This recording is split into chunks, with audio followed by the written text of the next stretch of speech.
Welcome back to Overcomers Connects as we conclude on our Old Age Ready series. It's all about preparing for the future with dignity, with independence and intention.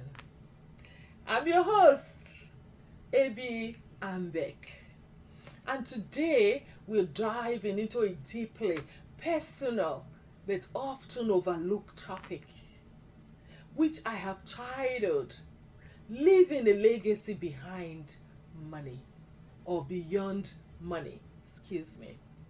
Yes, because when all is said and done, your children and the world will remember for far more than your bank accounts. Oh, yes. So, how about defining legacy, people?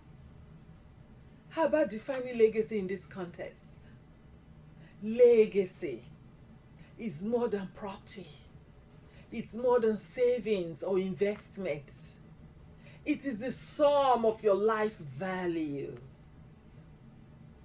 your relationships, and the impact you leave behind. So, in many African, Caribbean, and other cultural traditions, legacy was passed through stories, through traditions, through land and community services. But modern living has shifted the focus heavily towards only material inheritance. No, there is more to just having material inheritance. Excuse me. The problem? If we only think of legacy as wealth to pass down, we risk neglecting the emotional, cultural, and spiritual treasures that shaped generations. Okay? We risk losing it if legacy is all about money. So, fellows, the key point here: a child who inherits money but not values may lose both. A child who inherits values can rebuild even if money is lost. Therefore, the non-material inheritance that lasts are values and principles, like your belief system, your moral compass, and life philosophy. For example, a parent who instills honesty, resilience, and compassion in their children leaves behind tools for survival and fulfillment. Okay? Traditions and cultural heritage is another important form of legacies, like food, recipe, songs, proverbs, rituals, and stories that root the next generation in identity. So you see, it's not just about wealth, it's not just about money. You can pass along food recipe, traditions, proverbs, like I said, even rituals and stories to the next generation so they don't lose their identity. Again, I'm going to give an example to that. Passing down a family recipe can become an annual tradition that keeps generations connected. So if it's fufu you know how to cook and a particular soup, time will come with the way things are changing. People will not even know how to cook egusi or bolo soup anymore.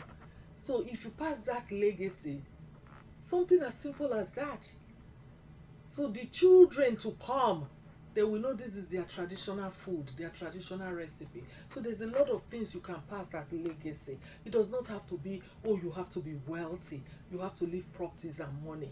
That's the only thing they will remember you for. No. Okay? You can also leave behind list of African names, as the generations of parents who came from Africa will pass away, and our Western children born here will someday become parents with no knowledge to what African names to give to their children. So you see, again, you can also create a book full of African names. Because the children we all have here, they are growing up and they will become parents. And their own children too will become parents. Time will come, they will not even have an African name to give to their parents. So in that case, we will be repeating history in some ways for those who understand what I mean.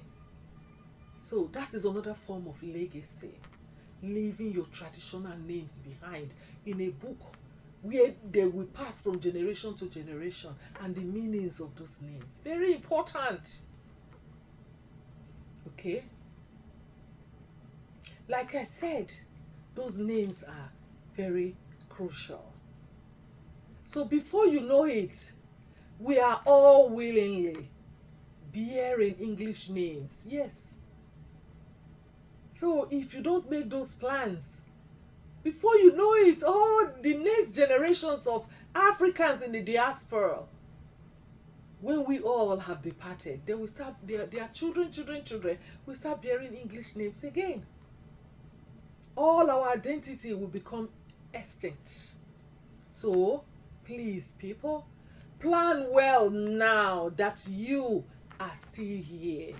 Make the necessary plans, okay? And also, it is good to create a book for your family tree.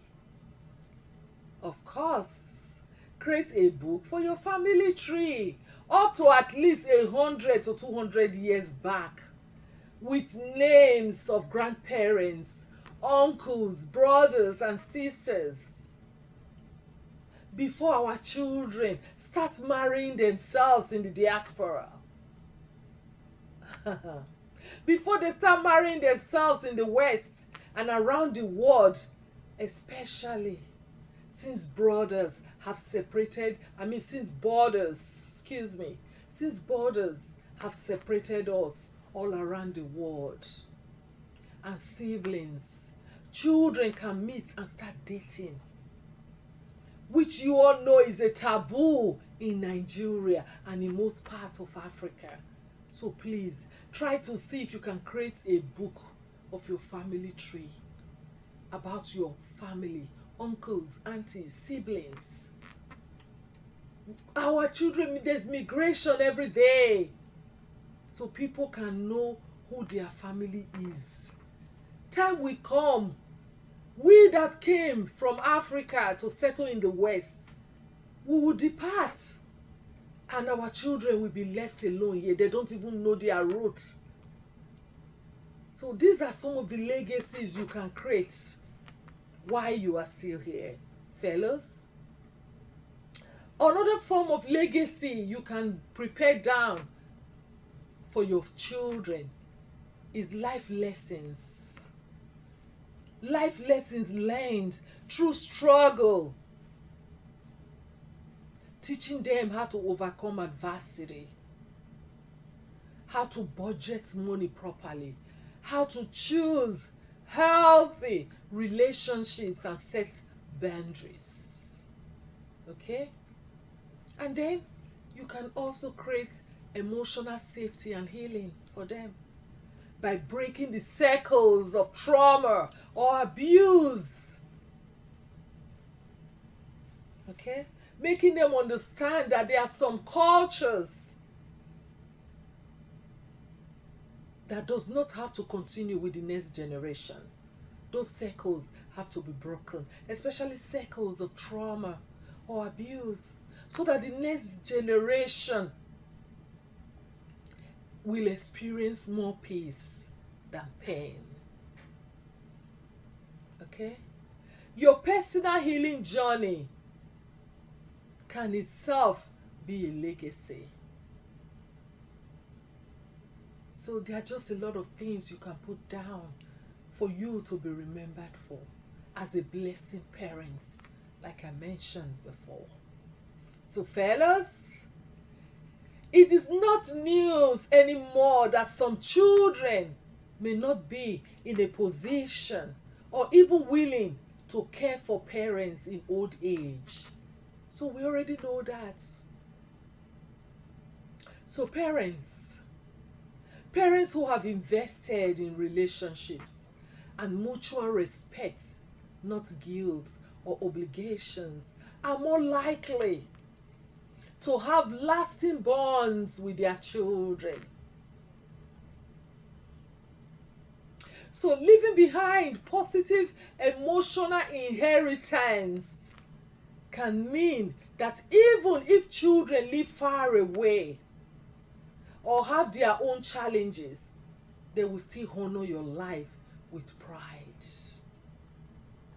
People, being a blessing parent means your absence is felt with gratitude and not relief. So these are some practical ways to build a legacy beyond money. Write your life story.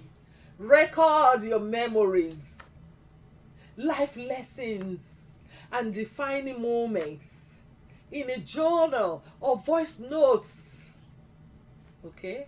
You can pass down skills. Pass down skills, people. Teach your children or mentees how to cook, how to fix things, how to manage money, or navigate community systems. Preserve family history. Create a family tree, like I said before. Gather old photos and label them for future generations.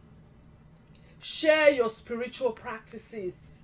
If faith or spirituality is part of your life, explain the meaning behind your rituals and prayers. Don't leave your children empty-handed.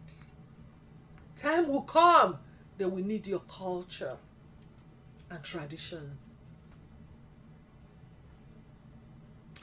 Also try to model healthy relationships.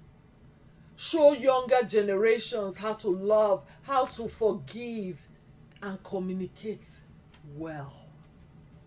Okay? Your legacy, your self-reflection. Before we conclude on this today, people, I want you to have a self-reflection and just ask yourself, if I were to pass away today, what would my family say I stood for? What life lessons do I want my grandchildren to know about me? Am I leaving behind peace or unfinished emotional debt? You got to ask yourself those questions. So, my lovelies, your legacy is the shadow your life casts on the generations that follows. Make sure that shadow provides shade, comfort, and inspiration. Okay? Again, money fades away. Money fades. Property changes hands and value. But life values, like love and life lessons, echo through time and generations. So thank you, my lovelies, for joining me on today's episode of Overcomers Connects and the last episode of Old Age Ready. Don't forget to subscribe, to share. Let your parents watch. And most importantly, start building your legacy today beyond money. Be kind to yourself and be kind to others. Stay blessed, fellows. Stay strong and stay free.